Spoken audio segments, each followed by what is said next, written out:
Lantai 6. Begitu Chen Ping dan rekan-rekannya melangkah ke lantai 6, mereka merasa seolah-olah mereka telah kehilangan berat badan dan tidak dapat berdiri dengan mantap sama sekali.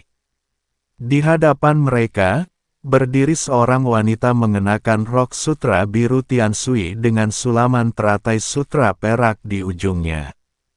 Saat dia berjalan, tampaklah ombak hijau yang menyebar dan bunga teratai bermekaran di setiap langkahnya. Di pinggangnya melingkari selempang sutra ungu, dan di sana tergantung sebuah cincin giok putih pucat yang bergoyang saat dia berjalan, menimbulkan suara gemerincing seperti pegas.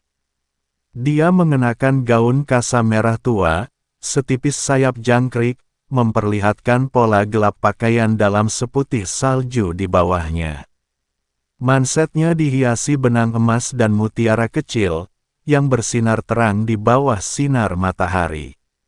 Rambut hitamnya bagaikan air terjun, diikat menjadi sanggul yang memukau, dengan jepit rambut mutiara berhias burung phoenix emas yang disisipkan secara diagonal.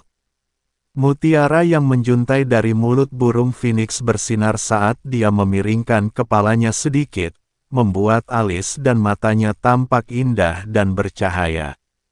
Kulitnya lebih putih dari salju, bibirnya semerah cinnabar, sudut matanya sedikit terangkat, dan matanya tampak berisi genangan air musim gugur, jernih dan menawan.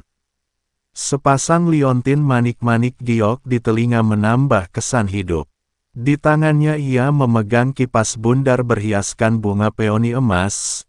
Kipas itu menutupi separuh wajah cantiknya sekilas, hanya memperlihatkan sepasang mata penuh kasih sayang. Senyumannya cukup untuk membuat orang bermimpi tentangnya.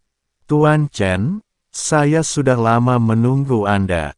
Wanita itu berbicara, suaranya semanis lonceng, dan dengan semacam sihir yang membuat Chen Ping dan Ning Xi menatapnya tanpa sadar. "Apakah Anda penjaga lantai ini?" Chen Ping sedikit terkejut. Dia tidak mengerti mengapa ada seorang wanita di lantai 6. "Ya, aku telah berada di sini selama 1000 tahun, kesepian selama 1000 tahun, dan akhirnya aku menunggu seorang pria datang. Saya ingin tahu apakah Tuan Chen tertarik bermain dengan saya." Tatapan wanita itu sungguh memikat. "Saya ingin tahu mengapa kamu dipenjara di sini." Chen Ping bertanya dengan rasa ingin tahu. Yang lain hanya menonton gadis-gadis itu mandi dan menyentuh pantat mereka. Namun penjaga lantai 6 sebenarnya seorang wanita. Chen Ping sangat penasaran mengapa dia dipenjara di sini. Wanita itu tersenyum dan berkata, "Lebih baik tidak membicarakan masa lalu, lebih baik tidak membicarakannya." Semakin banyak hal ini terjadi, semakin penasaran Chen Ping, dan bertanya, "Mengapa kamu tidak bisa membicarakannya?"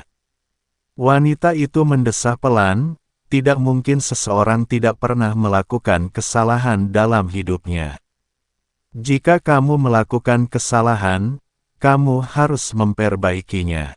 Lagi pula, tidak ada yang sempurna, bahkan dewa pun sama. Saya orang yang menjunjung tinggi persahabatan dan kesetiaan, jadi saya pernah melakukan beberapa hal yang berlebihan."